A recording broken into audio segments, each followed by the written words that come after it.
정확하게 얘기하면 이건 아니죠. 함께 하실 네 분 패널, 그래도 힘을 주시는 분들이 오셔서 더위 이길 수 있습니다. 김유정 의원님 어서 오십시오. 안녕하세요. 반갑습니다. 탄탄TV 김정욱 민지영 본장님 어서 오십시오. 예, 안녕하세요. 김정욱입니다. 우리에게 웃음을 주는 박영식 시사 에디터님 어서 오세요. 네, 반갑습니다. 박영식입니다. 앞에 뉴스토마토네. 아, 이거는 과거에 붙여놨던 건데. 뗐어야죠. 잡아쳐. 뗐어야죠. 정어리 TV 하나 만들어서 붙여줄게요. 스티커를 하나 주시면 붙여놓겠습니다. 아, 이게 오케이. 전혀 예상하지 못했습니다. 아까 제가 계란차 우측으로 그거 했는데 예. 계란차 우측으로 네. 니콜 0214님 백운기 앵커님 지금 한 얘기는 영화 초록물고기에서 나오는 대목입니다. 그래요? 나 어디서 들었는데 정진영 한석규가 타고 있었던 계란차가 짭새는 우측으로 뭐라고 했었죠. 그랬나요? 그게 원조구나. 예. 박영식 앵커가 어저께 시방쇼에서 장동혁 성대모사 했다고요? 예, 장동혁 그 국회의원이 이제 당대표 출마를 앞두고 있잖아요. 여러 방송에 나와가지고 이제 출마할 것처럼 하고 있더라고요. 대표 나간다고? 예, 당대표 선거를 전당대회에 나간다는 건데 전 별로 이렇게 인지도가 높지 않은 인물이어가지고 이렇게 성대모사 타율이 좋지 않을 거라고 생각했는데 같이 그 과거에 당직 생활을 했던 신인규 변호사가 너무 좋아하는 바람에 많은 분들이 그걸 좀 보신 모양입니다. 근데 그게 그 공교롭게도 아까 백운기 앵커님께서 해주신 계란이 왔어요 버전하고 비슷하거든요. 장동혁 의원이 약간 목소리가 약간 요런 목소리가 납니다. 요런 목소리가 맞아. 비슷하게 납니다 해서 어제 계란이 왔어요. 당대표에 출마할 장동혁입니다. 뭐 이런 거를 좀 했는데 많은 분들이 좋아하셔가지고 근데 이게 좀 긴 호흡으로 들어보시면 이런 그 목소리 색깔이 맞아요. 나옵니다. 맞아요. 예. 너무 비슷해요. 난 장동혁 처음에 목소리 딱 들었을 때 변사 같죠? 변사. 예. 예. 뭐 그랬던 것이었다. 뭐 이런 거 있잖아요 옛날에. 딱 그거 생각나더라고. 판사가 재판 내리면 되게 재밌겠네요. 예, 판결 내릴 때. 그랬을 것 같아요. 그러니까 성대모사가 안 돼가지고. 약간 그 뭐 좀 사이비성 목사 뭐 비슷한 그런 느낌도 있고. 피고인 윤석열 사형, 피고인 윤석열 무기징역 선고한다. 뭐 이렇게 하셨겠죠. 근데 거기도 약간 갓나구야. 예. 갓나구. 갓나구 알죠? 예. 앞에 건 떼시네요. 그 좀 갓나구. 그 한동훈한테 딱 붙어 있었던 사람 아니에요. 그렇죠. 이제 친윤 지분을 그랬다가 이제 한동훈 조금 불리해지니까 윤석열한테 붙었다가. 예. 하여튼 여기 붙었다 저기 붙었다 하는 것들은 친한에서 안 돼. 반한으로. 예. 오늘 윤석열 이제 2시에 나오라고 사실 아침 9시에 나오라고 그래야 되는데 좀 봐주는 것 같은데 근데 지금 나온다 안 나온다 얘기가 없어요. 나올까요 안 나올까요 김유정 의원님? 나올 겁니다. 더워서 거기가? 더워가지고. 아무래도 거기 특검 조사실은 에어컨 나오잖아요. 에어컨 나오죠. 그래서 근데 지난번에 공수처 계속 버티고 가서도 조사 진술도 안 하고 예. 어제 재판이 있었는데 안 나갔잖아요. 그런데 변호인단은 계속 접견했다고 그러는데 어제 이제 안 나간 것을 두고 직위원회도 당황했나 봐요. 이거 출석 안 한 거냐 아니면 거부냐. 그러니까 변호인단이 아니 뭐 새벽에 그렇게 했는데 부르는 게 그게 문제 있는 거 아니냐 그렇게 얘기를 했다고 해요. 근데 저는 이제 더워서 나올 거다 그렇게 생각하는 것도 있지만 박근혜도 나중에는 안 나와 버렸잖아요. 어떻게 할 것 같습니까? 아니 박근혜 전 대통령은 헌재 그 탄핵 심판할 때도 아예 안 나왔었죠. 근데 따박따박 나와가지고 본인이 계속 열을 올리면서 얘기를 하거나 아니면 졸고 있거나 둘 중에 하나는 했잖아요. 윤석열은. 그래서 특검 모르겠습니다. 호주머니 손 놓고 나오는 게 자포자기여서 이제 이다음부터는 나는 뭐 될 대로 되라다 이런 마음이었는지는 모르겠지만 그래도 나와서 그 예의 모습을 계속 보이지 않을까 싶긴 한데요. 모르겠습니다. 그럼 강제 구인하는 수밖에 없죠. 근데 날도 더운데 왜 주머니에 손 찔러 놓고 나와요? 그러니까 떨렸거나 자포자기거나 건달이가? 본인이 지금 저런 모습은 처음이었잖아요. 네. 그 헌재 오고 갈 때도 그렇고 내란 재판에 나올 때도 호주머니에 손 넣는 건 없었는데 주머니에 손 넣는 경우는 주로 어떨 때 저런 태도가 나타난다고 봐야 될까요? 뭐 제 생각에는 맨 처음으로 돌아갔다는 느낌이 있는 거죠. 그러니까 대통령이라고 하는 퍼포먼스를 하는 게 아니라 아 이제 다시 나올 수 없는 곳으로 들어가는구나 라고 얘기하면 맨 처음으로 돌아가는 거 아니겠어요? 저는 제가 볼 때 이렇게 손 집어넣고 다니는 게 좋은 모습은 아니잖아요, 실제적으로. 그렇죠. 손 그리고 꽂고 국민들이 다 보는 거 국민들이 아는데. 보고 있잖아요. 그렇죠. 집어넣는 거 보면 제가 볼 때는 지금 상황에서는 본인이 나올 수 없다라고 판단하는 거고, 그러니까 본래 모습으로 돌아가는 거죠. 자포자기. 본래 모습. 그러니까 손 집어넣고 남들 무시하는 본래의 자기의 본성 같은 모습이 부지불식간에 등장할 거라는 생각이 들고 저는 그런 모습들의 첫 시발점, 시작점이라고 보는 게 맞잖아요. 국민들이 안 볼 때는 뭐 기차에 발 올리고 그런 자니까. 근데 그 저 장면이 있기 전에 이미 보도로 나왔습니다마는 재판정에서 사실상 20분이 넘게 판사에게 읍소를 했다는 거 아니겠습니까? 변호사 구하기가 힘들다. 그리고 뭐 부인도 변호사 구하기가 어렵다. 네, 고립무원 그리고 고립무원이라고 한다든지 아니면 모두가 나와 연락을 단절하고 있다. 이런 식의 이제 사실상 읍소를 한 게 내가 이제 살면서 이렇게까지 해야 되나? 이제 이런 약간 분노와 짜증이 묻어났기 때문에 이제 뭐 이번 재판은 글렀다 싶어가지고 그냥 본연의 모습이 그대로 드러나고 또 밖에 또 지지자들이 있다 보니까 주머니에 찔러 넣으면서 나는 여전히 당당하다 이런 모습을 보여주고 싶었던 것 같아요. 뭐 오늘 조사를 받으러 나올지 안 나올지 모르겠습니다만 안 나온다면 이제 구인하는 방법이 있죠. 그렇죠. 김영남 의원님 오시면 좀 물어보려고 그러는데 구인 같은 거 할 때도 구속돼 있는 상태에 구인 영장 따로 발부를 받아야 되는가요?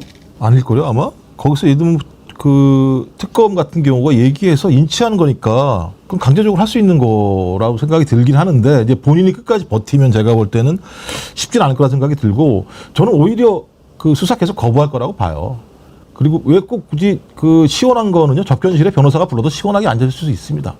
전 그래서 지금부터 지금 얘기 들리는 거에 의하면 수사 거부하겠다, 재판도 거부하겠다 이런 생각들이 많은 것 같아요. 그래서 그 변호인들한테 얘기했다는 게 나는 상관없으니까 김건희나 잘 챙겨라 이런 얘기를 했다는 걸 보게 되면 수사에 제가 볼 때 거의 호응할 생각이 없는 것 같고 오히려 지금 플랜 B를 가동하는 것 같다. 어차피 구속되고 지금 여러 가지 증거들 본인이 판단해 보니까 재판 결과도 뻔할 것 같고 그럼 유일한 방법은 누구겠습니까? 외부의 세력들을 잘 건사하는 게 가장 중요한 부분이겠죠. 그러면 김건희가 감옥에 들어가지 않도록 하는 게 윤석열에게는 플랜 B가 될 수 있겠죠. 이전과 지금이 다른 이유는 과거에 이제 현직 대통령 신분으로 구속됐을 때는 경호가 유지되기 때문에 강제 구인 절차가 좀 까다롭다라고 수사기관도 받아들였을 수 있는데 지금의 상황은 이제 파면될 전직 대통령이자 지금 완벽하게 이 동일한 형평성을 갖춰야 되기 때문에 강제 구인 절차가 어렵지 않을 거라고 보고 만약에 그조차도 응하지 않는다라고 하면 현장 조사가 가능하다고는 하는데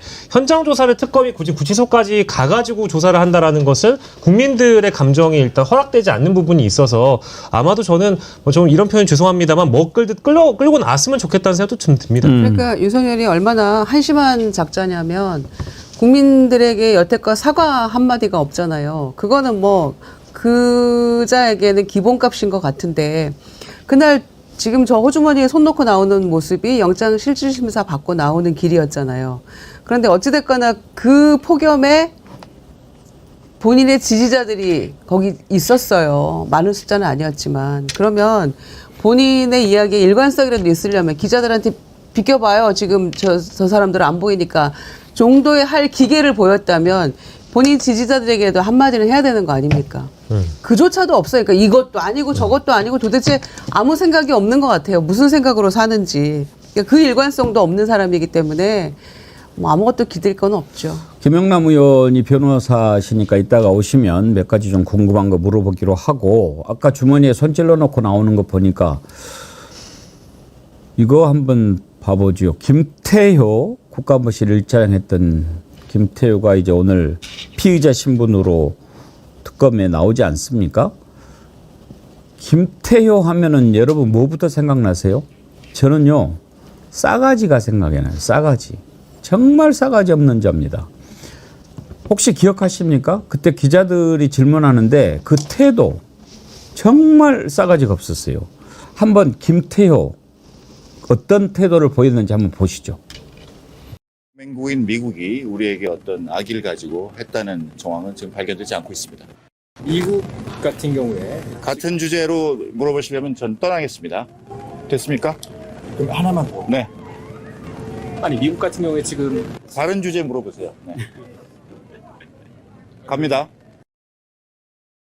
저랬던 자예요. 저게 뭐냐면 그때 도청 의혹이 터졌을 네네. 때죠. 네. 근데 기자가 물어보면 설명을 할 생각을 하죠.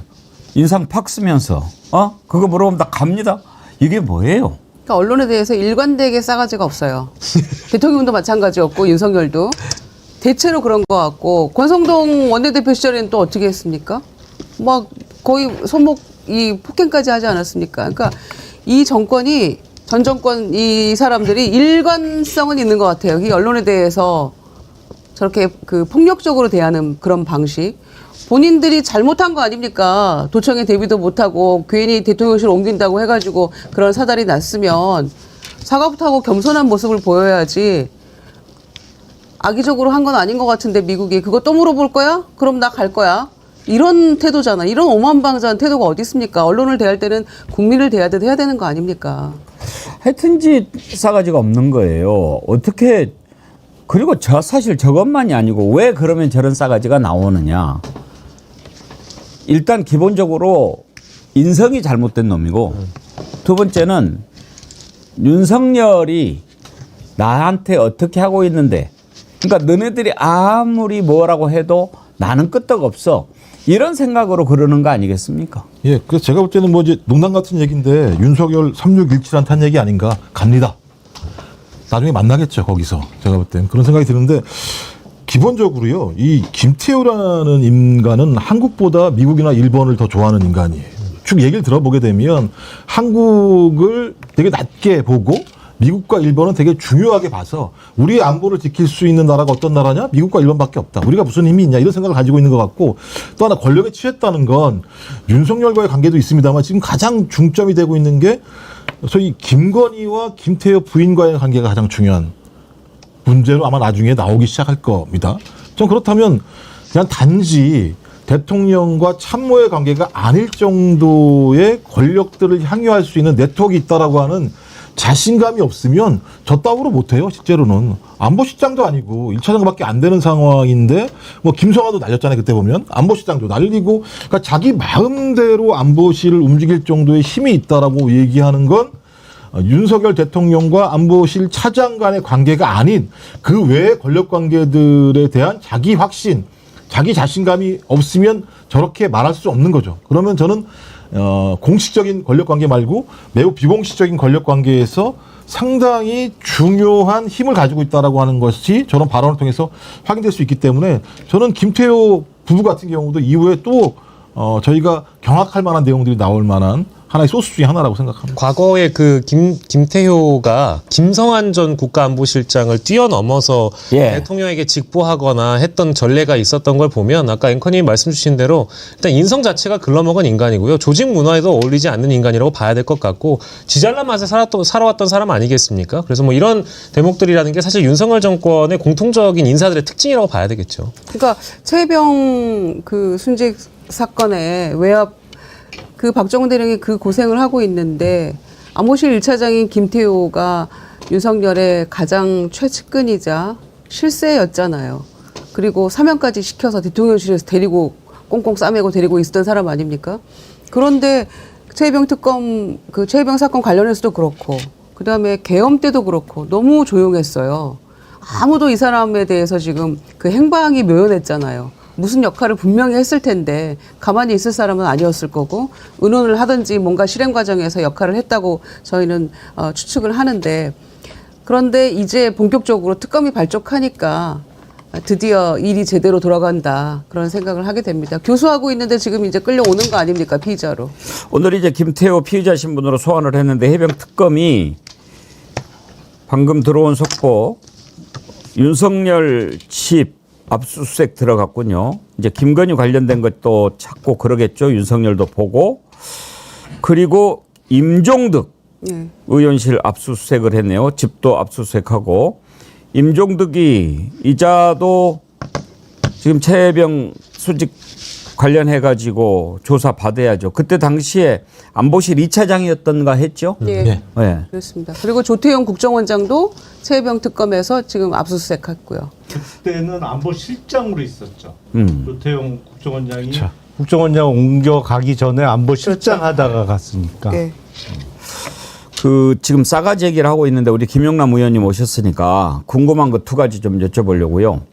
오늘 윤석열이 안 나올 가능성이 있지 않습니까? 그렇죠. 나오라고 그랬는데 네. 그러면은 구인할 수 있지 않습니까? 강제 구인이 가능하죠. 강제 구인을 할 때 지금 구속된 상태인데 강제 구인을 위한 영장을 따로 받아야 됩니까? 아니요, 그거는 이제 그 어제 법원에 출석을 안 한 거하고 수사기관에 출석하고는 조금 달라요. 아. 그래서 이제 구속영장을 발부받아 놓으면 별도 구인영장은 필요 없는데 문제는 강제로 데리고 와도 거의 100% 그 경우에는 진술거부권 행사를 하거든요. 예. 근데 진술거부권은 막을 방법은 없어요. 그거는 권리이기 때문에 피의자를. 그러니까 아무 얘기 안 하는 거를 어떻게 입을 열게 강제할 방법은 없거든요.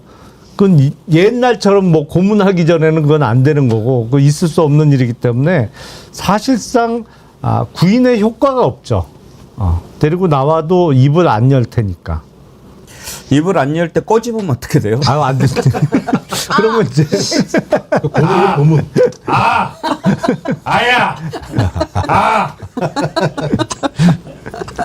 라고 입을 열긴 하겠네요. 대신 살살 약을 올릴 수는 있습니다. 말로. 예. 그 거미줄 최정아님이 이 수영 경험이 있으시잖아요. 김영남 의원님한테 안 물어봐도 돼요. 안 나오면 수사관이 구치소로 갑니다. 가서 나오라고 해도 지가 안 나오면 그만입니다. 팔 꺾어서 나오게 할 수 없습니다. 끌고 나온다고 해도 입 다물면 그만이거든요. 그렇군요. 그렇죠. 입 다물면 그만이에요. 이런 놈들이 있군요. 예. 거의 없어요. 근데 대부분의 경우에는 그냥 그 원래 그 출정 대상들은 아침에 교도관들이 준비를 시키거든요. 그러면 그냥 자연스럽게 준비해서 이렇게 그 포승을 다시 묶어야 되니까 뭐 해갖고 그냥 버스 타고 오는 거예요. 이제 버스에서 내리면서 포승했다가 다시 구치감 잠시 있다가 차례되면 올라가서 조사받고 나오는 건데 거기서 나 안 나가요 하는 경우는 극히 드물어요. 나오게 하려면 방법이 몇 가지가 있기는 있는데 근데 김영남 의원님 보시기에 오늘 윤석열 나올 것 같습니까? 안 나올 것 같습니까? 안 나올 것 같아요. 그래요? 네. 안 나온다는 거 무슨 전략일까요? 배째는 전략이죠. 당분간 배째라. 예. 에라 모르겠다. 뭐 이 협조 안 전략이죠. 하겠다. 예. 될 대로 되라. 뭐 그 상황이 김유정 의원님은 나오면은 에어컨이 있으니까 나올 거다. 더워서. 네. 그건 근데 좀 또 김정우 변수긴 원장님은 하죠. 예. 변호인 접견실에 오면 에어컨이 있으니까 네. 변호인 접견해도 에어컨이 있으니까 안 나올 거다. 그렇게. 그렇죠. 양쪽은 변호인 접견실은 에어컨을 틀어주고 특검에 출석해도 구치소 안보다는 시원할 테니까 그건 변수네. 날씨가 변수네요, 결국에. 뭐 실제 특검 쪽에서 어떠한 식사 메뉴를 선택하게 해주는지에 따라서 뭐 윤석열의 고민이 있을 수도 있다고 보는데 요즘에 그 수용자 부식물 차림표가 워낙에 다들 잘 나와서. 공개가 되어 있어서 저녁 메뉴가 또 해장국이랍니다. 아마 또 아니 그럼 특검에서 연어회랑 네. 소주를 좀 준비하면 네. 나와서 술술 불지 않을까요? 뭐 그치 그럴 가능성도 있는데 출석은 하겠네. 맛있는 거 먹으러. 점심은 닭갈비, 저녁은 어쨌든 소세지도 나오고 해장국도 나오니까. 그다음에 수감 번호가 3617이잖아요. 예. 이건 어떻게 부여가 되는 겁니까? 그거는 제가 알기로는 그냥 랜덤하게 부여하는 거로 알고 있는데요. 1년 번호가 있는 건 아닙니까? 아니 번호에 있지만 그 비어 있는 번호는 이렇게 듬성듬성 이렇게 출소하면 그 번호 비어 있고 뭐 이렇잖아요. 그래서 제가 알기로는 그냥 랜덤하게 부여하는 거로 알고 있는데요. 3617 차번호 가지신 분도 계실 것 같아요. 지금 굉장히 매우 기분 나쁘겠네. 3617. 알겠습니다. 아까 이제 싸가지 얘기하다가 잠깐 우리 김영남 의원님 와서 여쭤봤는데 싸가지로 다시 돌아가려고 하는데 지금 동시 접속이 23,000분 넘게 와 계시는데 좋아요. 좋아요가 3분의 1이 안 되네요. 좋아요가. 좋아요가 날씨 더우시죠? 예, 제가 충분히 이해합니다. 제가 지난번에 놀란 게 하나 있었는데 이거 보고 계신 분 중에 구독을 안 누르고 보고 계신 분들도 계셨더라고요. 아 진짜요? 네. 와. 깜짝 놀랐어요. 그래서 제가 혹시 보신 분 중에 구독 안 누른 분 계시면 눌러주세요 그랬더니 그때 막 눌러가지고 77만이 되신 거예요. 저 그건 진짜 몰랐어요. 여러분. 그러니까 생각도 안 하고 열심히 보셨네요. 예. 항상 이제 본인이 보던 알고리즘의 상단에 늘 백운기 정어리 TV가 떠 있다 보니까 이 시간쯤 들어와가지고 그냥 상단 클릭하고 쭉 보셨는데 매일 그렇게 보셔왔는데 구독을 안 누르시는 분들이 의외로 많이 계시더라고요. 네. 예. 구독 꼭 눌러주시고요. 좋아요도 실시간 동접자 수에 맞춰주세요. 여러분. 그러면 더위가 한풀 꺾입니다. 자, 아까 왜 싸가지 이야기를 했냐면은요. 혹시 이제 김태호 우리가 정말 싸가지 없는 태도 봤는데 싸가지 하면 박영식 앵커님은 어떤 사람들이 생각납니까? 저는 결정적으로 꼽는 사람들은 딱 김용현. 예. 김용현과 여희령이 예. 국회에 나와서 민주당 의원들의 그 국방위원들의 질의에 응답했던 그 태도를 잊을 수가 없습니다. 예. 정말 오만방자하기 짝이 없었던 대표적인 당시 고위공직자이자 또 군인들이었고 더불어서 방통위원장과 방통위 부위원장도 잊을 수가 없어요. 김태규 부위원장 혹시 기억나시는지 모르겠습니다만 그런 자가 대표적인 있었죠. 싸가지들이 지금 윤석열 정권에 너무 많았던지라 예. 이런 사람들 심판을 해줘야 된다고 봅니다. 그래서 누구보다 방통위원장 유병호, 이름 얘기 안 해줘서 고마워요. 나 이름 들으면 기분 나빠질 뻔했어. 감사원의 유병호 사무총장. 유병호, 네. 유병호 빼놓을 수 대표적인 없죠. 인물이죠. 대표적. 예. 유병호 빼놓으면 유병호가 반항하지. 예. 나를 왜 뺐어? 예. 이러죠. 김종호 원장님은 별로 말하고 싶지 않아요. 또 그런 인간들을 꼭 입에 담아야 될지에 대한 근본적인 고민이 있습니다. 꼭 시험 문제 내면은 나 답하고 싶지 않다는 학생이 저한테는 안 있어요. 물어보자고 생각을 안 했어요. 그래서 저희가 준비를 했어요.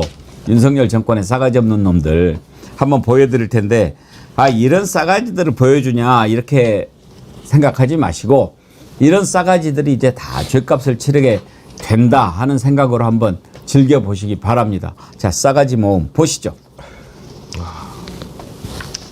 안가를 이용하는데 대통령이 오지 않을 거라고 생각. 저는 안가를 누가 예약하는지 그런 절차 자체를 모릅니다. 다만 절차를 물어보는 게 아니에요. 그러니까 저는 모르니까요. 그런 거를 절차를 물어보는 게 아니에요. 아니 그러니까 어쨌든 대통령이 온다는 생각을 전혀 못 절차를 했고. 물어보는 게 아니라고요. 그래서 아니라고 하지 않습니까? 그 몰랐다고요. 제 얘기는 예? 대통령이 참석할 거라고 생각을 안 해봤냐 이 얘기예요. 안 해봤습니다. 안가를 이용하는데 그럼요. 아니 아니, 그러니까 삼천도 위원님께서는 안가 어떻게 아니 생각하실지 제가 얘기하고 모르겠지만. 있잖아요. 처장님 말씀하십시오. 들으세요. 12월 4일 삼청동 안가에 소위 왕복부라지들, 왕법 기술자들 4분이 모였죠. 모였죠. 예.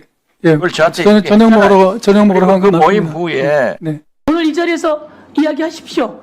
그렇지 않으면 당장 증거 인멸입니다.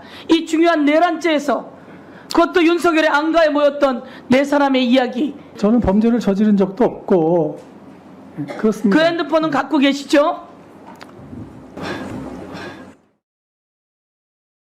그 이해충돌 주식 팔라고 결정을 한 적이 있었는데 여기에 대해서 행정소송을 제기한 적이 있더군요. 1심 끝나고 항소할 수 있었는데 그날 다 네, 내놨습니다. 어쨌든 1심에서 패소한 뒤에 그만둔 거죠. 싹 다 팔 수 있는 건 다 내놨고요. 그러니까 저 패소한 뒤에 그런 거죠. 1심 됐습니다. 항소심 대법원까지 갈 수 잠깐요. 있었는데 권리가 묻는 말에 있는데 답하세요. 접었습니다. 자, 전현희 권익위원 감사 보고서가 조은석 주심위원에게 넘어가면 조은석 주심위원의 컴퓨터에는 2가지의 버튼이 있습니다.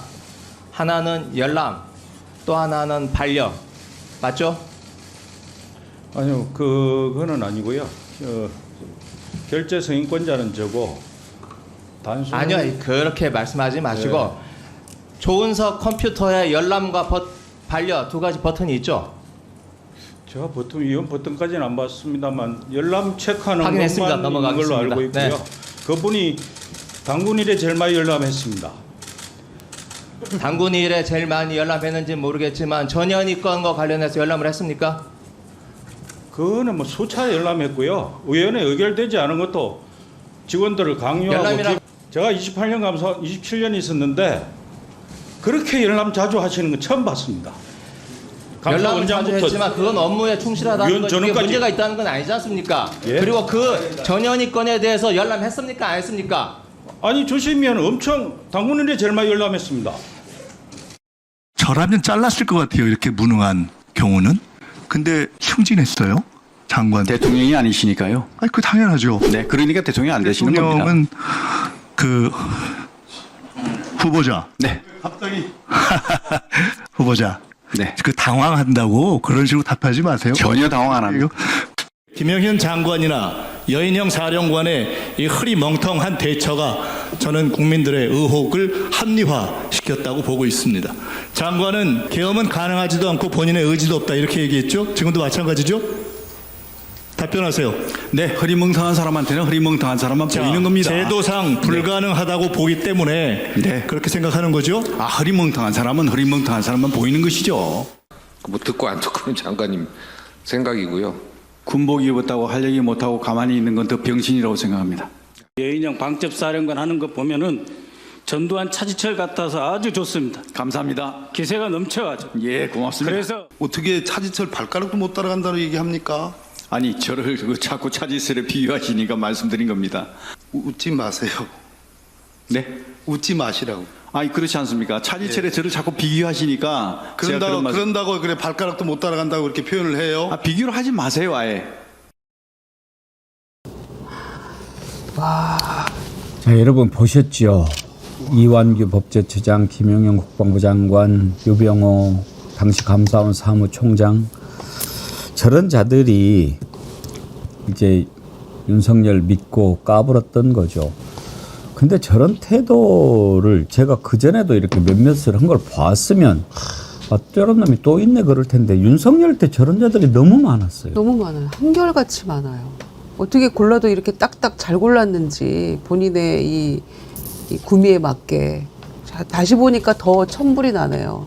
특히 김용현이 10월 8일 장관 되고 나서 이제 김희석 지금 총리하고 그 오고 가는 질의응답을 보니까 그때가 작년 10월 초였잖아요.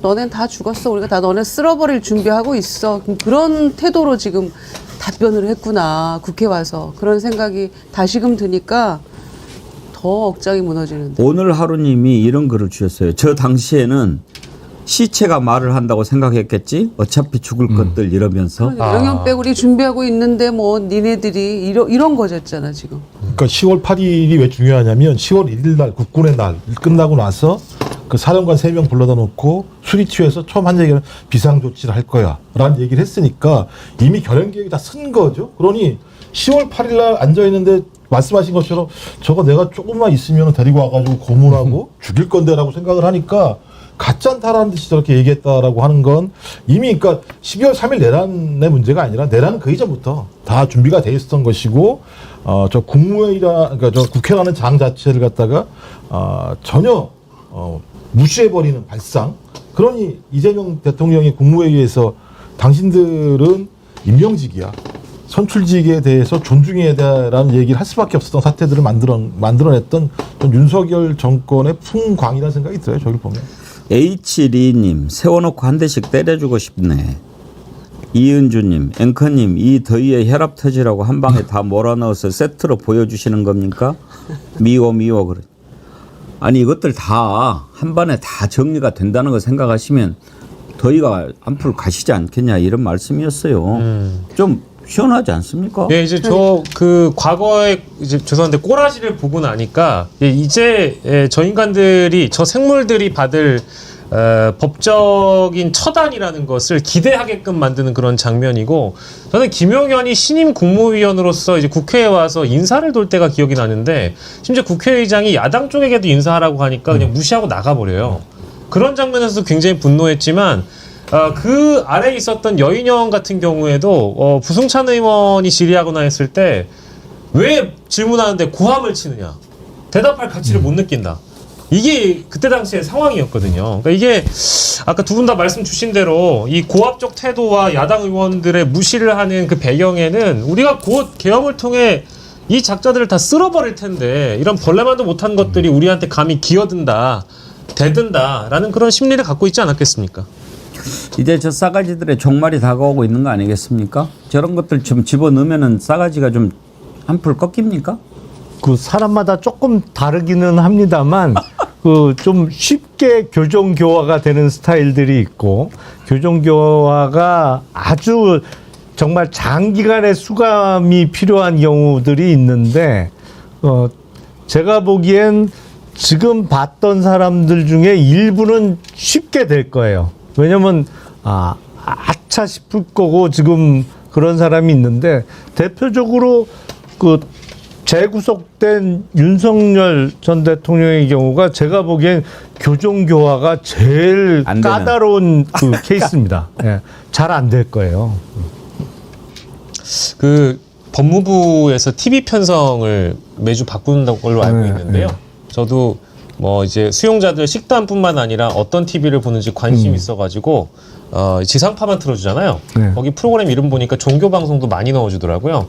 그래서 윤석열이 유튜브를 못 보기 때문에 어쨌든 TV라도 좀 간간히 틀 것 같은데 저녁 방송에는 주로 CBS나 평화방송이나 이쪽에 그 프로그램 이름들이 제가 보니까 새롭게 하소서 뭐 이런 프로그램들이 방영이 됩니다. 그런 프로그램을 본다고 이 인간이 교화되진 않겠지만 좀 그런 프로그램 보고 나서 좀 교화가 됐으면 좋겠다는 기대를 좀 해봅니다. 오히려 계속 MBC를 틀어주는 게 좀 효과가 더 빠르지 않을까요? 새로운 고문 방식이긴 하겠네요. 계속 자기 그 욕하는 프로그램을 보여주면. 뭐 어제가 MBC 보도 하나의 그 뉴스를 보니까는 9시 뉴스에 거의 8시 뉴스 세게 박아버리더라고요. 너 죽을래란 내용으로 거의 제가 볼 때 1분 동안 나레이션처럼 쫙 글 나오는 거 있더라고요. 그래서 그 논설위원이 한 거. 그래서 작정을 했구나. 그런 방송 보여줘야죠. 매일 저녁마다. 그 논설위원 그 논설을 이렇게 듣는데 의자 표현이 상당히 좀 지금 앉아 있어야 할 의자 그런 것 좀 와닿았죠. 자, 싸가지들의 종말 이제 다가오고 있다는 말씀 드리고 내란과 관련해서 이제 내부자들이 하나하나 실체를 드러내고 있습니다. 우리가 다 그럴 줄 알았죠, 뭐. 몰랐겠습니까? 그런데 하도 거짓말을 뻔뻔하게 해대고 정말 그랬을까? 막 이런 생각들 들었지만 그런 거짓말은 결코 오래 가지 못하지요. 아니, 윤석열이 내란 일으키면서 다들 이거 자기들 하나하나씩 문건 주고 준비를 시켰는데 나중에 와서 한다는 말이 와서 보니까 뒷주머니에 있더라. 한덕수 그렇게 얘기했죠? 그때 박선원 의원인가? 누구한테 물어보는데 아주 잘 물어보더라고요. 어느 쪽 주머니였어요? 왼쪽이요, 오른쪽이요? 그러니까 한덕수가 뒷주머니에 넣었다. 그러면 뒷주머니면 되게 바지 뒷주머니를 이야기하는 거잖아요. 대통령이 준 문건을 바지 뒷주머니에 넣어요? 양복 안주머니에 넣었다고 그래도 이거를 믿을까 말까 하는데 뒷주머니에 넣었다. 이상민은 더 가관이었죠. 저쪽 책상에 뭐 이렇게 문건이 있어서 이렇게 봤는데 뭐 거기에 뭐 단전 단수 뭐 이런 게 있더라 해가지고 너는 몽골이냐? 시력이 한 6.0 되냐? 우리가 그렇게 생각했잖아요. 그런데 거기에 CCTV가 있었던 거를 이자들이 몰랐던 거예요. CCTV에 그전에는 또 음성은 없었는데 김용현이 거기에 음성 기능까지 이렇게 다 해서 녹화하고 막 이렇게 해놨대요. 지 발목 지가 잡은 거죠. 근데 그때 당시에 CCTV 화면을 보면 한덕수, 이상민 이 두 사람이 문건을 이렇게 자세히 들여다보고 그 문건 가지고 얘기하고 그런 장면이 다 이렇게 담겨 있어요. 그거 한번 볼 수 있습니까? 예. 이거 보면 지금 저게 실제 CCTV 화면인지 CCTV 화면이 이렇게 잡혔을 것이다라고 예상을 해서 JTBC가 만든 건지는 모르겠습니다만 지금 나오는 걸 보면 저런 식으로 문건을 가지고 아예 뭐 이렇게 저렇게 얘기를 다 하고 그런 게 딱 증거로 잡힌 거예요. 그러니까 적어도 한덕수 또 뭐 최상목, 이상민 이런 자들이 얘기했던 것은 거짓말이라는 것을 알 수 있지 않습니까? 이자들이 그때 뭐라고 얘기했는지를 한번 다시 들어보시죠. 폐쇄 국무회의를 마치고 네. 그리고 사무실로 출근을 해서 예. 제 그 양복 뒷주머니에 있는 것을 알았습니다. 덮어놓자 무시하자고 하고 좀 보질 않았습니다. 내용을요. 종이 쪽지 몇 개를 좀 멀리서 이렇게 본 게 있습니다. 소방청 단전 단수 이런 내용이 적혀져 있었습니다. 김영남 의원님. 네. 어쩌면 저렇게 말을 할 수 있었을까? 지금 보면 참 가소롭기도 하고 웃기기도 해요. 그러니까 저도 공무원 생활 한 15년 했습니다만 있을 수 없는 이야기를 지금 하고 있는 거죠. 셋 다. 더군다나 한덕수 총리는 공무원만 40몇 년 한 분 아니에요?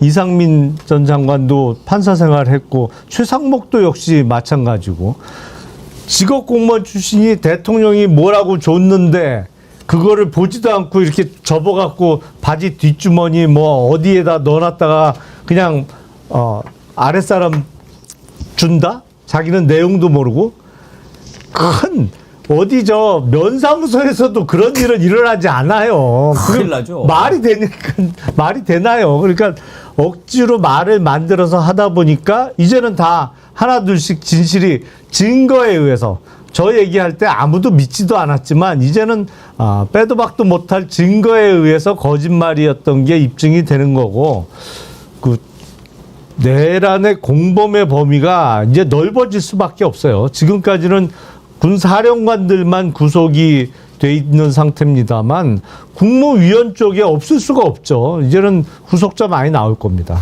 김정은 원장님, 예. 한덕수 총리는 이 본인이 뒷주머니에 넣었다는 말도 안 했어요. 나중에 보니까 뒷주머니에 있더라 이거였고. 그럼 누가 집어 넣었을까요? 그러니까요.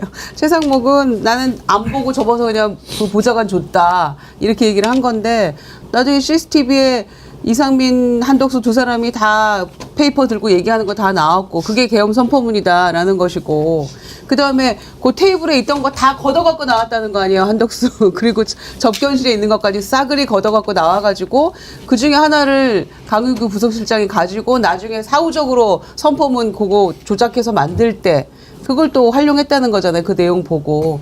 그래놓고는 나중에 보니까 뒷주머니에 있던데 본인이 넣었다는 말도 안 했거든요. 누가 억지로 집어넣어놔서 그거를 본인이 발견만 했다는 거 아닙니까? 말도 안 되는 소리를.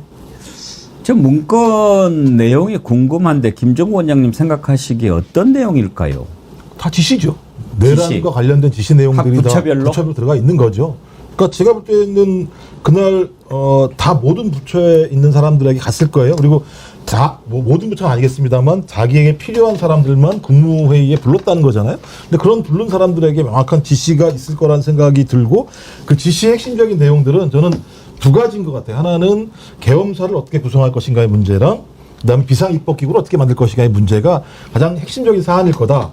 그래서 저는 12월 3일 날 국무회의도 중요합니다만 그 앞에 11월 26일 날 김주현 민정수석, 박성재 법무부 장관, 이복현 금감원장, 한기정 공정거래위원장이 모였으면 제가 볼 때 이건 돈 만드는 모임이었을 가능성이 높다라고 판단하는 거거든요. 그러면 돈을 어디서 갖고 오겠어요? 대부분 다 예산이 확보가 안 되면은 기업이나 이런 데서 돈을 갖고 갈 수밖에 없는 측면들이 있겠죠. 이런 생각이 있었고 그다음에 12월 2일 날 윤상현하고 독대했다는 거 아닙니까? 윤상현을 왜 만났을까? 제가 볼 때는 비상입법기구를 구성하게 되면 그 비상입법기구를 운영해야 될 거잖아요. 숫자가 한 100명 정도 수준으로 줄어드는 거니까 거기에 누굴 맡기면 좋을까? 그거 대략 추정입니다만 그럼 윤상현만 단독으로 만날 하등의 이유가 없는 거잖아요. 그리고 12월 3일은 거기에 맞는 지침들을 총리를 비롯해서 국무위원들한테 하나하나 내린 것 같고 이게 실패하니까 12월 4일 날 내 4인방, 법조 4인방을 불러서 이거 어떻게 처리할까라고 어떤 그 대처 방안을 찾은 것 같기 때문에 저는 이미 12월 하순부터 12월 3일까지 쭉 계획된 일정들이 진행이 됐다라는 생각이 들고 그 뒤에 이것을 거짓말 하려니까 소위 다 연기를 했어야 되는 거예요. 제가 볼 때는 공부 안 하고 연기했으면 진짜 잘했을 것 같다는 느낌이 많이 들 정도의 상황이고요. 뭐 그런 얘기 했잖아요. 예를 들면 최상목 같은 경우는 그러니까 가로로 접었어요? 세로로 접었어요? 예. 물어보니까 답을 못하죠. 그다음에 A4 용지를 쪽지로 바꾸는 마술을 갖다가 실현을 하고 한덕수도 마찬가지지만 어디로 집어넣는지 모르고 그죠? 갑자기 자고 났더니 주머니에 들어가 있는 상황이 벌어지는 이런 말도 안 되는 일들이 계속 벌어지고 있는 상황이기 때문에 저는 그 이전에 충분히 예비됐고 다 알고 있다라고 볼 수밖에 없어요. 실질적으로 이 시점에 계엄군을 관리하고 지시 지휘를 했던 거는 김용현 국방부 장관이라고 봐야 되니까 이상민 장관이 문건을 3장을 들고 있었다라는 보도잖아요. 그러면 이것을 가지고 한덕수와 함께 각자 자신이 받은 지시 내용을 가지고 조율하고 모의를 했다라고 봐야 되기 때문에 저는 뭐 일부 보도가 아니라 대다수 보도가 이 내용을 접근할 때 내란 방조 혐의 이렇게 적시를 하는데요. 이거는 내란 주요 임무 종사자로 분류를 해야 되는 겁니다. 이건 내란 방조가 아니에요. 적극적으로 뛰어들어서 내란에 가담했다고 보는 것이 저 일단 맞는 것 같고요. 끝까지 자리에 남아서 한덕수와 이상민이 내란을 함께 모의를 했다라고 봐야 될 것 같고 지금 뭐 조선일보 피셜이긴 한데 앞에서 앵커님께서 짚어주셨던 윤석열의 오늘 특검 소환 조사는 불출석하겠다라고 사유서를 어제 오후에 특검 쪽에 윤석열 측에서 제출을 했다라고 한 것 같다라고 지금 단독 보도가 조선일보에 떴는데 다만 절차상으로는 구치소 측에서 특검 쪽으로 오늘 오전에 불출석 사유서가 전달되지 않은 것으로 확인이 됐대요. 그럼 이거는 지금 조선일보의 취재에 의하면 어제 오후에 윤석열 측에서 특검 쪽으로 우리는 불출석하겠다라는 사유서를 제출을 했다라고 취재상으로 확인이 됐는데 오늘 오전 절차로 또 따져보니까 구치소 쪽에서는 불출석 사유서가 특검 쪽으로 건네간 적은 없다라는 확인이거든요. 요거는 좀 더 면밀하게 들여다볼 필요가 있겠습니다. 그러니까 이런 거겠죠. 이제 그 문건과 관련해 가지고는 국무총리 당시는 내각을 통할하니까 이렇게 챙기고 그다음에 이상민 너는 행안부니까 단전 단수 이런 거 살펴보고 최상목 너는 기재부니까 국보에 해당하는 비상입법기구 만드는 예산 이런 거 확보하고 다 이렇게 하지 않았겠습니까? 그러니까 지난번에 윤석열 구속영장 청구하기 전에 특검이 불렀던 사람들이 내가 그때 국무회의에 참석하지 않은 장관들 이렇게 불렀는데 그런 거를 보면 퍼즐이 이렇게 맞춰질 것 같습니다. 다 그런 게 이미 내란 모의 단계에서 기획이 된 거죠. 자, 국무회의를 열어야 되는데 일단 반대할 놈들은 빼. 그리고 나와서 일단 대가리 숫자는 맞춰야 되니까 뭐 큰 영향가 없이 그냥 내 할 놈들만 불러. 그렇게 해서 11명 맞추고 그다음에 문건을 작성을 해서 이렇게 각자 시달해. 그렇게 하고 시작한다. 딱 이렇게 했을 거란 말이에요. 그러면 이 자들이 와서 딱 그걸 하고 성공하면 착착 진행하려고 하지 않았겠습니까? 이게 그야말로 주도 면밀하게 내란을 모의하고 실행에 착수한 결정적인 증거가 되는데 그러면 이런 문건을 만든 사람이 있을 거 아닙니까? 이게 뭐 손으로 쓰지는 않았을 거고 그래서 쪽지라는 표현을 쓰지 않는 겁니다. 맨 처음에 쪽지 이러면서 일부 언론에서도 그걸 별거 아닌 쪽지 하면 우리 뭐 포스트잇 이런 거 생각하잖아요. 그게 아니고 정식 문건이란 말이에요. 그러면 이 문건을 작성을 누가 했는가 그런 거 이렇게 압수수색하고 이러면 딱 나올 것 같은데 김영남 의원님. 당연히 있죠. 작성을 실제로 실행한 사람도 있지만 그 내용으로 문건을 만들라고 지시한 사람도 있을 텐데 그 지시는 당시 윤석열 대통령의 머리에서 나올 수 없는 내용이에요. 이거는 정말로 국정 전반을 알아야 돌아가는 시스템을 알아야 부처별로 해야 될 일을 나눠줄 수가 있거든요. 그러면 그거는 윤석열은 아닌 거죠. 그럼 누구냐? 누군가 있죠, 분명히. 그 역할을 한 사람들이. 그래서 지금 실제로 그냥 행동으로 실행한 사람 외에 전체적인 계획을 짠 사람이 아직은 안 밝혀져 있는 상태인 거죠. 윤석열이가 다 하지는 않았을 거예요. 아니 그게 안 돼요. 능력이 안 되죠. 그거는. 그래, 아니 포고령도 김용현이 썼다고 하는 판이니까요. 근데 김용현이 쓸 것 같지가 않잖아요. 이걸 다뤄본 적도 없다는데. 그래서 저는 김태효의 역할에 주목하는 겁니다. 그동안에 실세로 권력은 누려왔는데 지금 계엄 국면에서 너무 조용했거든요. 아무도 지금 주목하지 못했고 뭔가 드러나지도 않았기 때문에 분명히 김태효가 이 과정에서 저는 뭔가 역할을 했을 거라고 생각하거든요. 그냥 있지는 않았을 거예요. 지금 막 올라오는 댓글에는 정진석 아닐까요? 이게 많이 올라오는데. 거기도 기획 능력이 뛰어나 보이지는 않는 것 같은데. 이게 분명히 공무원 오래 한 사람이 했을 거예요. 예. 기본적으로. 그러니까 지금 이렇게 이제 보면 이게 얼마나 치밀하게 모의를 했는 것인지 다 드러나잖아요. 그러면 국무회의를 열어서 국무회의에 일단 통과를 시킨 다음에 이자들 다 업무를 배정한다. 미션을 주고 그러면 거기만 했겠습니까? 야, 국회는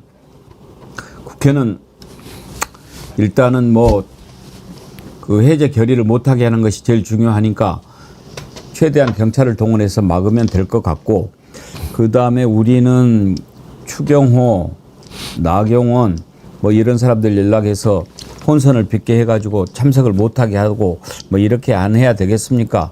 또 이렇게 하지 않았겠어요? 그러니까 단서는 두 가지 라인인 것. 하나는 뭐냐면 계엄사를 구성을 해야 되기 때문에 계엄 매뉴얼을 잘하는 사람이 분명히 필요할 거예요. 근데 지금 김용 의원이 본인은 컴퓨터 쓸지도 모르는데 컴퓨터 깨 부시라고 얘기했다는 거잖아요. 그러면 그 노트북에 뭐가 있을 수도 있는 거겠죠. 그럼 그걸 작성한 사람이 있겠죠. 김용 의원은 아니겠죠. 전 그러면 이건 계엄 매뉴얼과 관련해서 한쪽 라인이 있는 것 같고, 또 하나는 노상원 수첩이에요.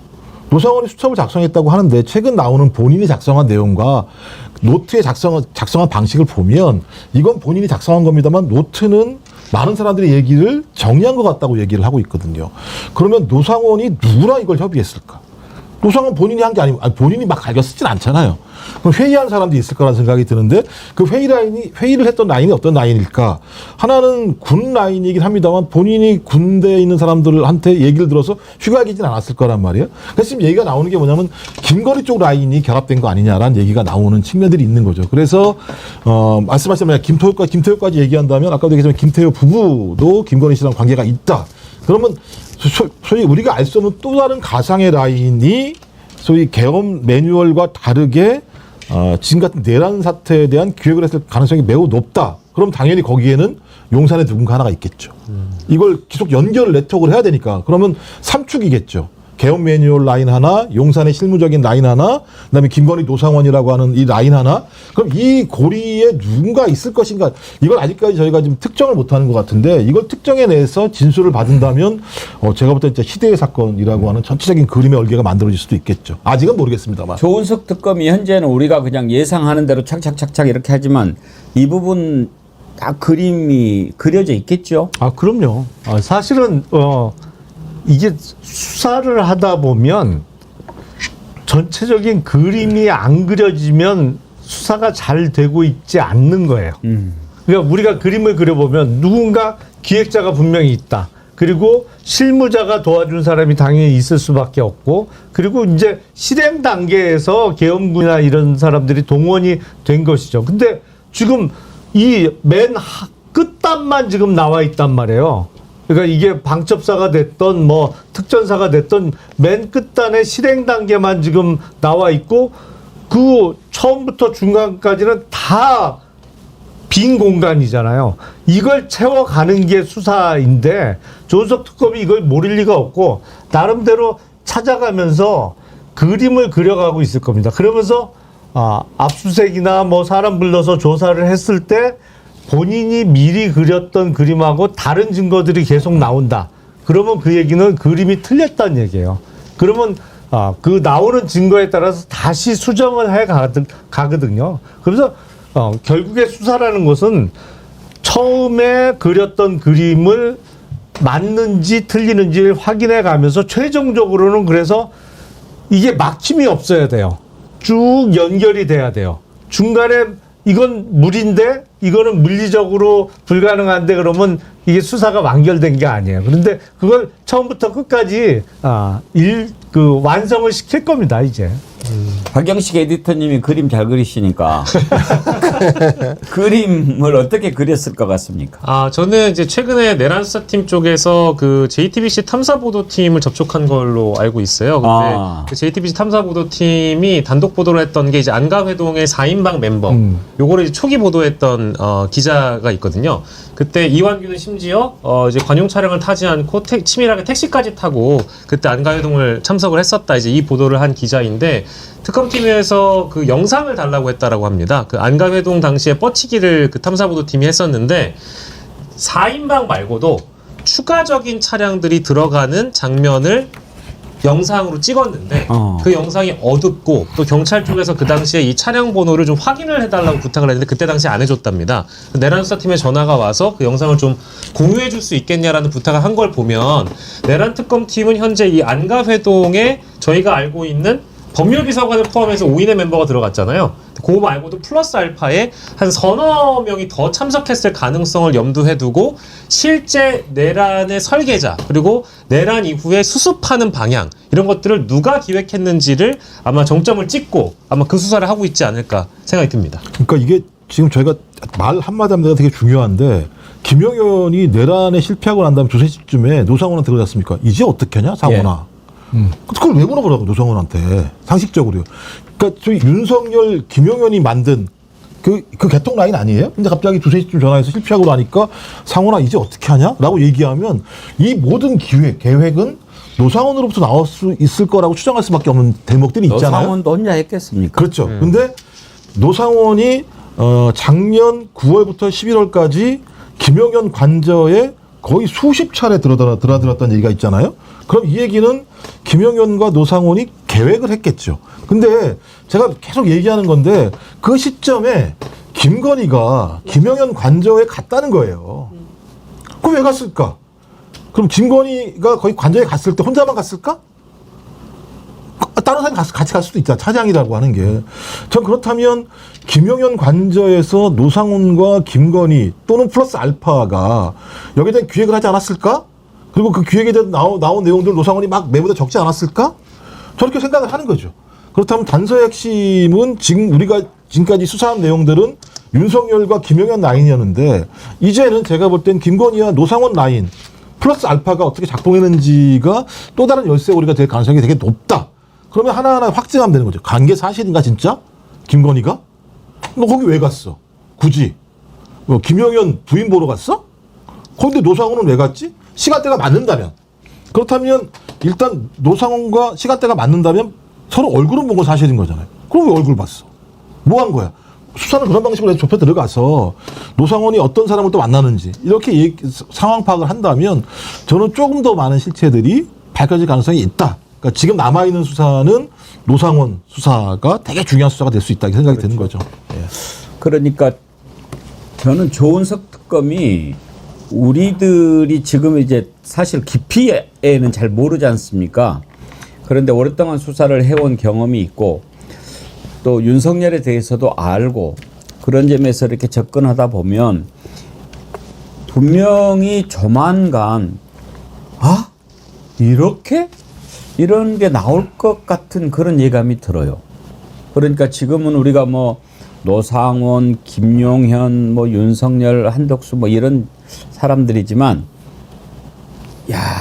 여기서 움직였구나 이런 게 나올 것 같은 막연한 예감이 들어요. 저는 개인적으로 제일 궁금한 부분은 잠깐 아까 김정우 원장님이 언급을 하셨는데 작년 11월 26일 날 안가회동이에요. 예. 그러니까 김주현 민정수석, 박성재 법무부 장관 그리고 이복현 금감원장까지는 그럴 수 있어 보여요. 거기에 이복현도 있었어요. 예. 그럼 5인이네? 아니. 4인. 김주현, 박성재, 이복현, 한기정. 그리고 실패한 다음 날 말고. 아니. 11월 26일 개헌 전에. 26일. 예. 그런데 한 명이 뜻밖의 사람이 등장한단 말이죠. 예. 한기정 공정거래위원장이에요. 아니 한기정 공정거래위원장은 교수 출신이에요 원래. 그러니까 정말 뜬금없는 인물이 갑자기 등장을 했는데 그것도 안가에서 도대체 공정거래위원장이 안가 갈 일이 뭐가 있어요. 금감원장도 좀 멀지만 안가하고는 성격이. 근데 이 4명이 모여서 도대체 무슨 얘기를 했을까? 근데 공정거래위원장은요, 사실은 일반인이나 웬만한 사람은 아무 상관없어요. 별 상관없어요. 오로지 재벌들은 제일 무서워하는 데가 공정위죠. 근데 그 사람이 등장을 한단 말이에요. 안가 모임에. 도대체 뭐지 이게? 그 제일 사실은 궁금해요. 그 조은석 특검이 수사하다 보면 대부분 비슷한 생각을 가질 거예요. 이건 뭐지? 싶을 텐데 여기서 진짜 무슨 얘기를 하고 무슨 모의를 했는지 밝혀냈으면 좋겠어요. 그것도 궁금하네요. 아니 왜냐면 뜻밖의 정말 충격적인 내용이 나올 수 있거든요. 예. 충분히 여기서. 저는 지금 그 말씀하시는 동안에 그러면 계엄 그 해제 당한 다음 날 모였다는 4인방 있지 않습니까?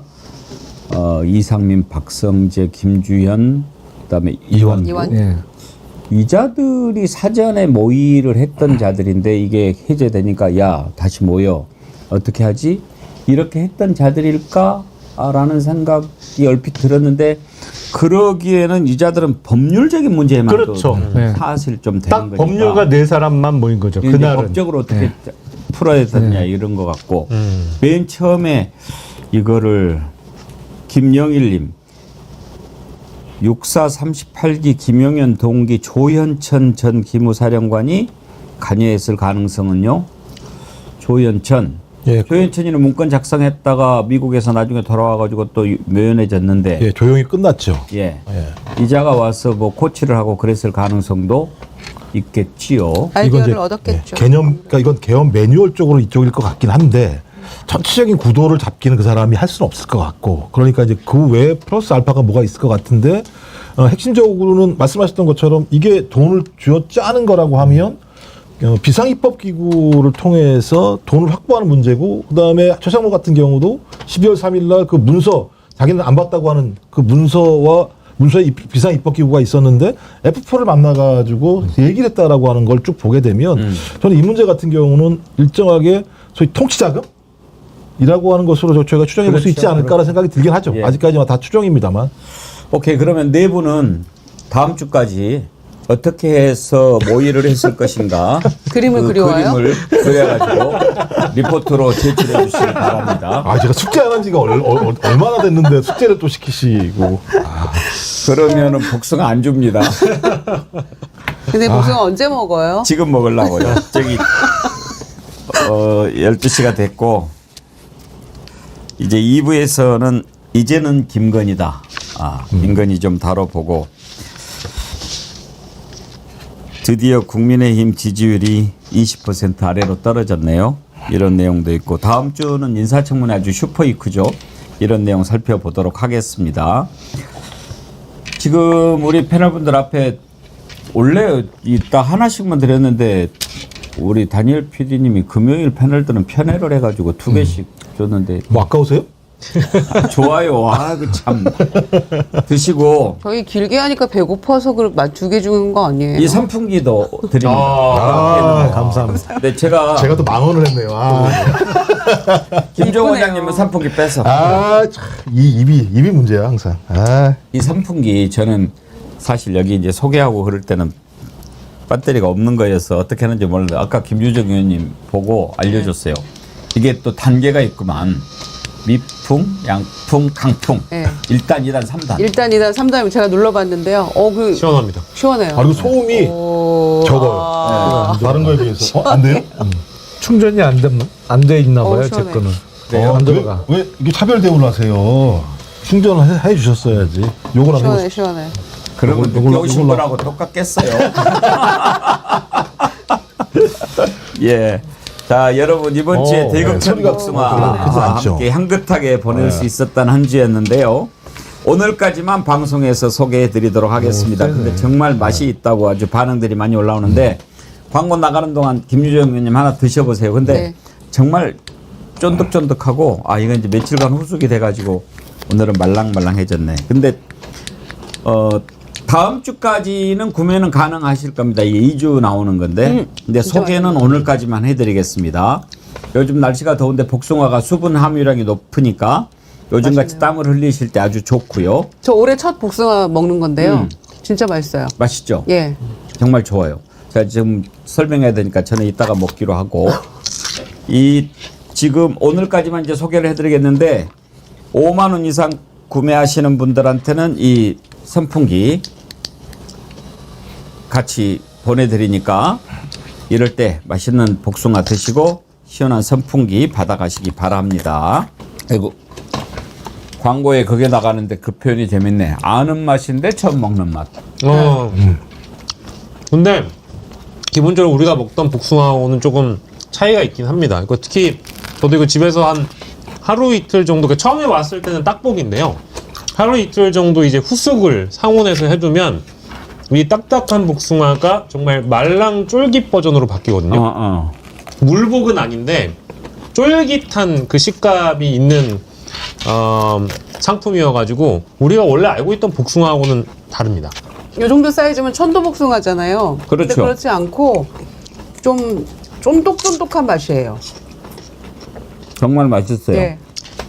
이게 김종국 원장님. 이게 극락 천국 맛이라는 뜻인가요? 대극천 이렇게 나온 게? 대극천이 그런 뜻이 있어요. 극락. 진짜 맛있어요 이거. 달고 맨 처음에는 이게 좀 딱딱해 보여서 안 달 줄 알았는데 엄청 단데요 이거. 너무 맛있어요. 김종국 원장님이 맛있다 그러면 진짜 맛있는 거예요. 네. 그건 어떤 의미죠? 거짓말을 잘 못하니까. 역시 당대 최고의 앵커십니다. 진실한 사나이잖아요. 아유, 당대 최고의 앵커세요. 말에 조미료도 안 타고. 재미없단 얘기네, 결론적으로.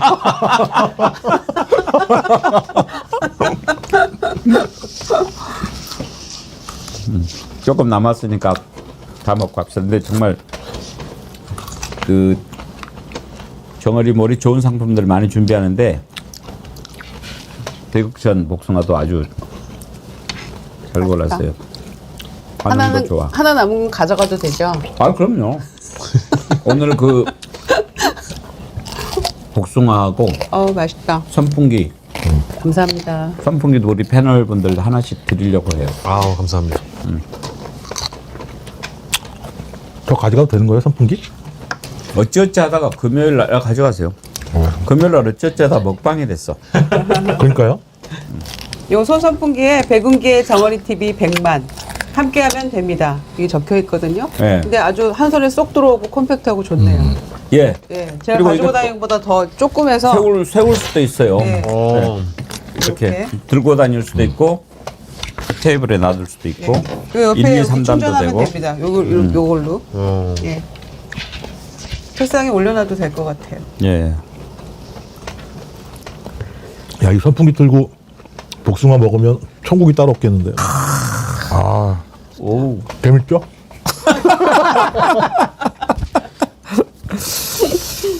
자, 아삭아삭 소리가 나니까 더 맛있게 느껴진다는 분이 많으신데, 아유, 이거 정말 오늘까지 소개니까 이거 이따가 내가 갖고 와서 먹어야 돼요.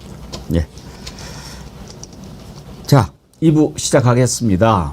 이제는 김건희입니다. 김건희. 일단 김건희와 관련해 가지고는 삼부토건 주가 조작 사건과 관련해서 어제 삼부토건 관계자들 불렀고 원희룡은 소환이 됐나요? 아직 안 됐습니다. 아직 갔던 얘기 없습니다만. 원희룡은 이제 양평 고속도로하고 같이 걸려 있는 거죠. 네. 두 개 다 걸려. 3부에도 걸려 있고요. 근데 원희룡이는 왜 그렇게 깊이 개입이 돼 있을까요? 왜 그쪽에 올인했을까? 일단 원희룡 전 장관은 사실은 총리 썰이 계속 나왔었잖아요. 예, 그리고 지난번 그러니까 전당대회도 당대표로 출마를 했었고, 그러니까 한동훈 원희룡 이렇게 붙어갖고 한동훈 대표가 당선됐습니다만, 그러니까 어떤 면에서는 그 정권마다 왜 이른바 2인자 내지는 후계자를 좀 키우는 작업들을 하는 경우가 있잖아요. 근데 적어도 본인 스스로는 내가 낙점을 받았다 이런 생각을 했던 것 같아요. 그러니까 윤석열의 후계자 내지는 정권 연장의 그 후보 군에는 들어 있다라고 생각을 해서 열심히 했던 거 아닌가 싶어요. 고속도로 노선 변경이나 삼부 토건 관련해서도. 김건희 관련해 가지고는 아마 저는 윤석열보다 더 많이 나올 거라고 봅니다. 내란은 모르겠어요. 김건희가 어느 정도까지 개입했을지. 그런데 지금 최혜병도 사실은 김건희가 발단이고, 김건희 관련된 내용들이 지금 뭐 김건희 특검이 16가지인데, 아 참, 그런데 김용남 의원님. 네. 뭐 관련해서 압수수색 영장 신청했는데 기각이 됐죠? IMS라고 김혜성이라고 이른바 집사 게이트 관련해서. 근데 네. 법원에서 이거는 특검의 수사 대상이 아니라는 이유로 기각했잖아요. 네. 그것은 좀 납득이 안 가던데요. 저도 이해가 안 돼요. 왜냐하면, 그러니까 김예성이라는 사람만 놓고 보면 김건희하고 뭐 친척 관계도 아니고 뭔 관계가 있어 하지만 그 이력을 보면 측근인 게 틀림없거든요. 그리고 그 말도 안 되는 거의 300억이 훨씬 넘는 그 누적 적자를 봐서 자본 잠식 상태에 있던 IMS 모빌리티라는 회사에 대기업들이 뭐 50억, 40억 이렇게 투자를 했잖아요. 그거 사실은 돌려받을 가능성은 없다는 거 알면서도 돈을 투자했다고 볼 수 있는데, 그래서 토탈 184억 지금까지 나온 것만 그렇게 투자를 받았는데, 그 사람이 투자를 받을 수 있었던 원동력이 뭐겠어요? 결국엔 그 뒤에 김건희라는 그림자가 있기 때문에, 특히 사실상 공기업이라고 볼 수 있는 한국증권금융에서도 50억을 넣었단 말이에요. 제일 큰 금액을 넣었는데, 이러면 사실상 이건 김건희에 대한 수사인데, 이거를 김건희 특검법에 의한 특검의 수사 대상이 아닌 거로 보인다는 이유로 압수수색 영장을 기각한 거는 이해하기가 어렵고, 지금 그 서울중앙지방법원에 압수수색, 그러니까 영장 전담 판사가 4사람이 있거든요.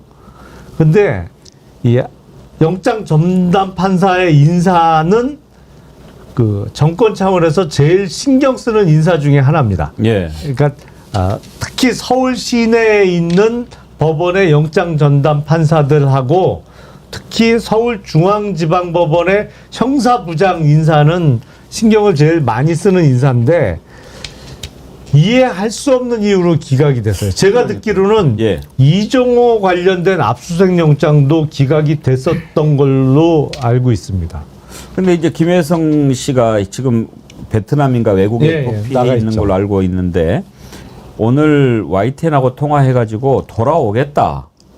뭐 내가 좀 이제는 그 사이도 틀어졌다 이렇게 얘기를 했다고. 맞습니다. 그리고 이제 애들 뭐 교육 때문에 당장 들어갈 수는 없어도 들어가서 얘기하겠다. 관계가 단절된 지 이미 오래다.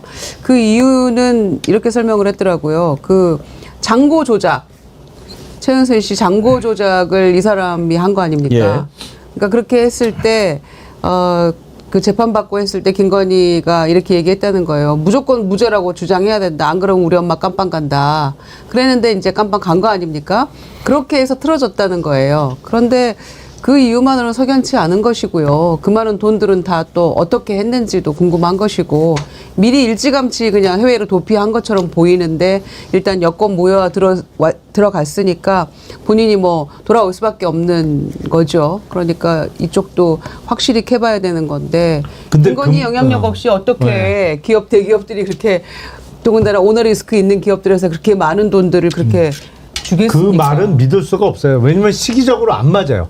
장고 증명을 위조해서 처벌받은 거, 더군다나 최은순이 구속됐던 거 나중에 풀려났습니다만, 그건 훨씬 앞에 있었던 일인데, 그때 관계가 단절됐다고 하면 23년도에 그 많은 금액을 투자받았던 거는 설명이 안 돼요. 그러니까요. 더군다나 뭐 카카오 모빌리티 이런 데서는 야, 내가 김건희하고 친해라고 거짓말을 해서 받았다고 치더라도 뭐 그렇게 그것도 있기 어려운 일입니다만, 한국증권금융은 설명이 안 돼요.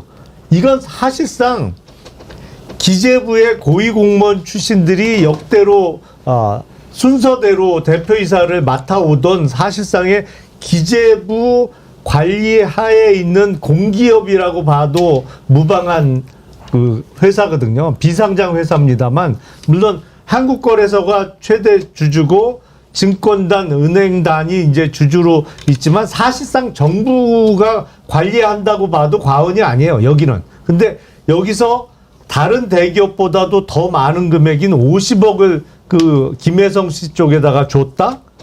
이건 정권의 심 아니고서는 설명이 안 돼요. 근데 관계가 틀어졌다고 하면 그럴 수가 없잖아요.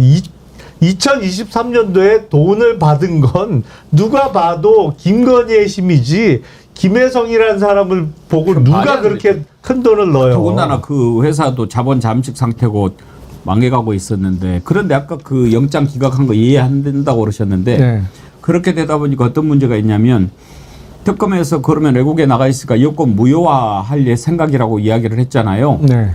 보니까 여권 무효화도 지금 안 되더라고요. 체포영장이 기각이 되면 여권 무효화도 안 된다고 그러더라고요. 일단 그 우리가 무비자로 입국할 수 있는 나라들이 많이 있습니다만 거기에 비자 없이 체류할 수 있는 기간은 90일이 맥시멈입니다. 지금 이건 비자 문제가 대부분. 아니고 여권을 지금 무효화시켜버리는 거니까. 그러니까 그 일단 베트남 내에 체류 자격이 거의 없어졌거나 곧 없어질 상태인 것이에요. 그러니까 베트남 내에서 불법 체류자가 될 상황인 거죠. 예. 그것도 아마 귀국하겠다고 이야기하는 요인으로 작용할 수 있을 것 같고 지금 그 특검에서 그래서 압수수색영장 기각된 거를 공개했잖아요. 왜냐면 제가 알기로 3번을 연속 기각했어요. 그러다 보니까 이건 뭔가 의도가 있다. 그렇죠. 법원에서 그렇게 생각을 하고 압수수색영장 기각된 사실을 공개한 것이거든요. 그래서 이제는 조금 법원의 태도가 바뀌지 않을까라는 생각이 들어요. 이게 이제 신병 확보가 제일 중요하게 지금 특검도 생각하기 때문에 이제 이런 내용을 흘린 거 아니겠습니까? 근데 뭐 이 특검발 보도도 그렇지만 이 핵심 피의자가 될 사람들 수사 대상에 대한 보도가 많이 엇갈리고 있어서 그러니까 오늘 YTN과 연합뉴스 TV 보도를 보면 마치 이 김예성이라는 김건희 일가의 집사가 귀국할 것이고 한국으로 돌아갈 것이고 특검 수사에 응할 것처럼 얘기를 합니다만은 어제 SBS 단독 보도를 보면 또 달라요. 그때 당시에 출국했을 때 지인들에게 정권이 바뀌고 특검이 출범하면 나는 한국에서 못 산다 이런 얘기를 했다는 것이고 난 외국으로 나가겠다 이런 얘기를 지난 4월에 했다라는 겁니다. 그러니까 이거를 이제 측근들이 또 증언을 해주고 있는 거거든요. 또 오랜 동업자에게는 왜 내가 범죄자가 돼야 하는지 자괴감이 든다. 재산을 정리해서 가족과 함께 해외로 나갈 것. 즉 해외로 나갈 계획이 있었던 건 사실이지만 그 주변에 흘리는 말들이 온도차가 좀 있단 말입니다. 그래서 수사 전문가들이 가장 그 걱정하는 부분은 이러다가 아까 김용남 의원이 말씀 주신 것처럼 뭐 여권 무효화라든지 오도 가도 못하는 상황이 돼서 필리핀으로 가버린다든지 캄보디아로 가버리면 섬이 많은 나라에선 신병 확보가 더 어렵다. 이런 얘기까지 나오더라고요. 그리고 또 지금 그 회사에서 92억인가? 이게 또 사라진 정황이 나왔죠? 그렇죠. 그러니까 184억 원을 이제 대기업들한테 그 후원을 받은 걸로 일단 파악은 됐는데 92억 원이라는 게 이제 외주 용역을 목적으로 해서 새로 발주한 금액이랍니다. 근데 이거는 사실 그 렌터카 업체에서 외주 업체 누구에게 갑자기 92억 원이 지난해에 없었던 예산이 올해 갑자기 편성이 됐다라고 하면 92억 원의 용처가 어디냐를 확인을 해봐야 되는데 렌터카 업체에서 외주 용역을 맡기는데 92억 원을 갑자기 작년에 없었던 게 한 번에 생겼다라고 하면 수상하잖아요. 그래서 이게 혹시나 뭐 김건희 쪽으로 혹은 뭐 최은순 쪽으로 김건희 일가 쪽으로 세워나가는 역할을 그 IMS라는 회사가 대기업의 예산을 받아서 92억 원을 따로 편성해서 빼준 거 아니냐 이제 이런 의혹이 나오고 있는 겁니다. 김건희 금고 역할을 했다고 봐야 되지 않겠습니까? 금고지기 내지는 뭐 저수지 역할, 문지기 역할을 했던 걸로 보여지고 저는 이제 김건희 특검은 민중기 특검이 판사 오래 하신 분이고 또 초반에 그 준비기를 다 제대로 써가면서 이렇게 그림을 그렸잖아요. 그러니까 삼부토건 딱 제일 먼저 치고 이렇게 했던 것이 이 돈의 흐름을 쫓아서 이렇게 지금 수사를 시작하고 있는 게 아닌가 싶습니다. 그러니까 이 김혜성 집사 얘기도 나왔던 것 같고요. 의외였어요. 삼부토건 주가 조작 뭐 이런 것부터 딱 나올 줄 알았는데 집사 게이트 이걸 했다라고 하는 것은 지금 말씀하신 것처럼 흐름을 따라가다 보니까 돈이다. 이게 제일 큰 거네. 좀 말씀하신 4월 달에 나갔다고 하는 건 누가 뭐라고 하더라도 대통령 파면과 관련된 문제일 수밖에 없다라는 거고, 전 적어도 김혜성이라는 사람이 이렇게 움직이는 데에서는 개인적 판단이 아닐 거다. 그러면 그 배우가 있겠죠? 그러니까 보니까 이 사람이 신한저축은행에서 임원으로 있었던 사람이었다고 그래요. 그런데 이제 이때 말씀하실 것처럼 348억 잔고를 위조로 작성해 줬잖아요. 그 김건희 엄마한테. 근데 이 신한저축은행 사장이 그 이후에도 계속 거의 300억대 대출을 해왔다라는 얘기가 나와요. 그러면 이 신한이라는 데는 이 대출 문제가 뒷배를 봐준 곳이고 거기에 대한 실무적인 일을 김혜성이라는 사람이 집사로서 했구나. 그러면 이런 뒷배 역할을 하는 건 돈의 흐름에 따라서 그 역할들을 이 사람이 했을 가능성이 되게 높잖아요. 그다음에 지금 서울 그 지법 같은 경우도 마찬가지인데 계속 지금 윤석열이 뭐라고 얘기했습니까? 서부지법에서 하지 마. 서울지법에서 나는 예를 들면 모든 실질심사를 받겠어라고 얘기해서 이 서울지법에 있는 영장판사들 같은 경우도 상당 부분 윤석열이 믿는 구석이 있는 거 아니야? 라고 하는 얘기들이 많이 나와요. 그래서 최근에 나오는 계속 예를 들면 뭐 발부를 하지 않는 기각하는 가장 주요한 요인 중에 하나는 뭐 믿는 거 아니야? 믿고 있는 구석이 있는 거 아니야? 이런 얘기가 나오기 때문에 저는 이 문제 관련해서 좀 그 특검이 꼭 서울지법이 아니어도 상관이 없는 거니까 좀 다른 데다가 예를 들면 압수수색 영장 같은 경우 청구하는 것도 방법이 아닐까 생각이 들기도 해요. 그 신한저축은행 잠깐 언급이 됐는데 신한저축은행 대표하고 김혜성, 김건희가 다 2010년도 그 서울대 경영전문대학원 이 MBA 코스를 같이 다닌 사이예요. 그러니까 그때 다 같이 만나게 된 것이고 특히 그 184억의 투자금 중에 46억 원은 구주 매출이거든요. 그러니까 무슨 얘기냐면 IMS라는 그 회사에 원래 있던 주식을 매각하면서 46억 원이 들어왔는데 이미 망한 회사예요. 그거는 자본 잠식 상태예요. 그 주식 사실상 휴지로 봐도 무방한 회사를 누가 돈 주고 사요? 그거를 46억 원이나. 그건 거의 줬다고 표현하는 게 맞아요. 투자라기보다는 그냥 준 거야, 그거는. 그렇죠. 돈을. 근데 김혜성 보고 줬겠어요? 그 돈을? 그 돈 쫓아가면 원래 주인은 나오는 거죠. 본래 주인이. 통일교 관련된 것들도 이제 조금씩 모습을 드러내고 있고 YTN도 결국은 그런 쪽에서 같이 얘기가 나오고 그렇습니다. 박영식 앵커님 YTN도 계셨던가? 아니 저는 연합뉴스 TV에 있었습니다. YTN도 넘어가는 과정이 좀 석연치 않았는데 말이죠. 맞습니다.